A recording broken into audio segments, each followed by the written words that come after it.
ci ay politique yoo xam ne mais dafa sori 2029 moo sori te ñoom ñaar ñëpp tamit ku ci nekk yaa ngi teg say jàjj pour 2029 alors que ils sont au pouvoir aujourd'hui on ne peut rien demander à un Bougane wala à un Barthélémy Diaz wala wala waa APR wala non ils sont plus là dëkk bii ñi ko war a liggéey mooy ñi fi ne ñu jox leen lépp tous les leviers mais au lieu de travailler ils se projettent dans autre chose et loolu c'est aberrant nañu am plus de respect pour les gens man daal jàpp naa ne cette réunion là su fekkoon ni dañoo dem defe ko benn hôtel de la place fay ko parce que ils en ont les moyens ñu fay ko def seen rencontre privée lu fay tukkee ñoo xam mais waruñu ko woon yóbbu ci palais bi loolu moom erreur la maintenant nag sur le plan politique.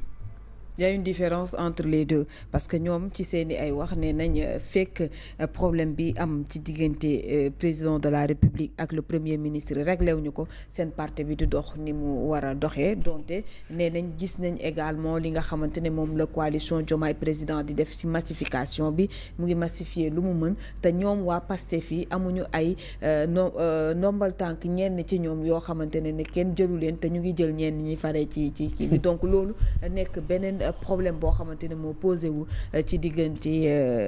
ñoom Fatima démb dama doon parcourir ay kii ma dal ci suñu benn grande gueule boo xam ne mooy bi ñu choisir Diomaye man ma doon wax ne moi je refuse qu'on me vende les qualités de Diomaye à travers Sonko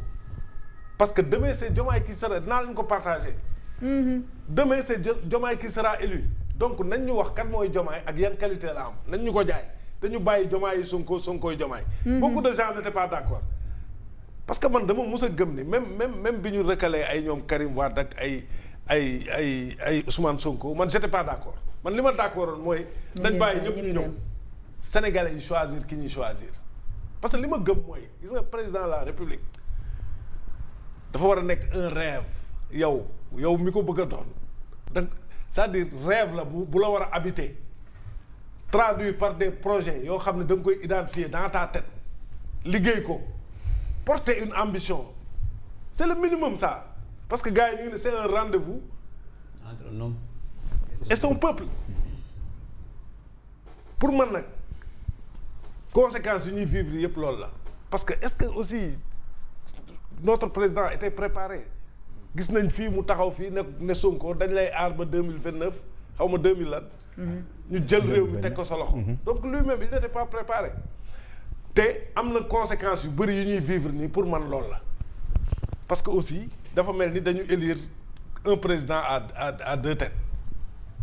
parce que aussi Ousmane Sonko quoi qu'on dise moom le projet là c'est lui qui l'a porté qui l'a vendu partout aujourd'hui lan mooy seen problème parce que moom da nee na il est le gardien de la révolution parce que il pense que la révolution est en train d'être dévoyée il est premier ministre d'un président ensuite mu dem par assemblée mais il est le gardien de la révolution bi nga xam ne révolution noonu la toujours il y a des velléités de résistance de retour en arrière attends Ousmane Sonko dem na ba taxaw assemblée ne je travaille pas pour Diomaye mais loolu lan moo gën a grave alors que yow tu es premier ministre xam mooy la vision président nga jëmmal ko moom mu taxaw assemblée ne je ne travaille pas pour Diomaye je travaille pour le Sénégal donc ñaar nii est-ce que réellement mën nañu retrouver wu parce que ku nekk da nga am gis-gis mais malheureusement Diomaye moom mooy président dëkk bi moom lañ fal kii nag peut-être il a la légitimité de leur parti peut-être que la légitimité populaire mu def ko premier ministre waa ñaar ñi nan la ñuy àndee nag. nan la ñuy àndee est-ce que loolu. kii taxaw ne liggéeyu lu mooy président. waaw mais est-ce que loolu également du président de la République lui-même moo mën a départer moo mën a dindi loolu parce que déjà 2 programmes la ñu am. mais bien sûr programme boo xamante ne Ousmane Sonko moo ko njëkk a piloté muy seen livre solution le projet et autres ñoom bi ñu ñëwee ñu jaay ñu coalition Diomaye président ne ñoom teg nañ seen programme léegi moom président de la République ban programme lay doxal actuellement pour ñi parce que ci wàllu woowu bu dee programme mu Ousmane Sonko moom lay doxal je pense que ne réeroo warul am si diggante moom ak le premier ministre mais bu fekkee ne du boobu programme lay doxal ban programme lay doxal ndax programme mu Diomaye président président donc loolu yëpp nekk ay problèmes yoo xamante ne moo tax affaire yi taxaw daal dans ce pays. c'est un pilotage à vue. parce que liy problème mooy Sonko dafa jàpp ne lii yëpp peut-être moom moo ko porté moo ko fight moo ko ñafe ba dernière minute pour des problèmes de jugement mënul bokk. Diomaye nekkoon secrétaire général te man gëm naa sax ci ñi jàpp ne au fond Diomaye n'était pas le choix numéro un. bien sûr. parce que bu nekkoon choix numéro un aussi dañ ko am na. du wuti parrain waaw du wuti parrain. alors que jël nañ ko bokkul ci parti bi jox ko parrainage député yi man loolu laa gëm. maintenant nag bi mu xasee jàll nag foofu nag mënatoo jël keneen ku extérieur au parti bàyyi koo xam ne c'est le secrétaire général ñoom ñaar ñëpp ils sont éligibles. loolu le choix était presque forcé. maintenant une fois au pouvoir je pense que difficulté bi mooy kii dafa nekk président ëpp ko sañ-sañ constitutionnel kii nekk premier ministre moom il a continué à tenir sa base au point que Diomaye bu génnee sax nit ñi nee nañ kenn du fa nekk léegi moom it à un certain moment il cherche à ban loolu laa gisee il cherche à avoir une base moo tax mu créé Diomaye président maintenant Diomaye président c'est acquis à 100% mais il lui faut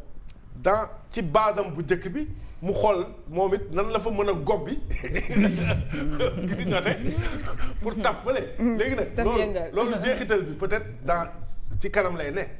recevoir na tey waa Pastef est-ce qu'il va recevoir les gens de Diomaye président logiquement wala bu leen recevoirul moom ñi bokk Diomaye président ñu xam ne ñu baal ma mais kon amuñu fulla yéen ngeen ne yéen ay coalition bi fi taxawal président Diomaye muy recevoir nii bàyyi leen ngeen ne dee rek moom ngeen di liggéeyal. mais attends président ndax nekkoo di leen joxe non il faut qu'on soit logique aussi. non bien sûr on a compris. c'est-à-dire tey jii. ñoom Diomaye président ñoom Diomaye lañu bëgg moom lañ nekk ci gannaawam ña ngay massifier def nañ fii romb naa fii. gis seen siège bi. ba léegi nag inauguré guñ ko.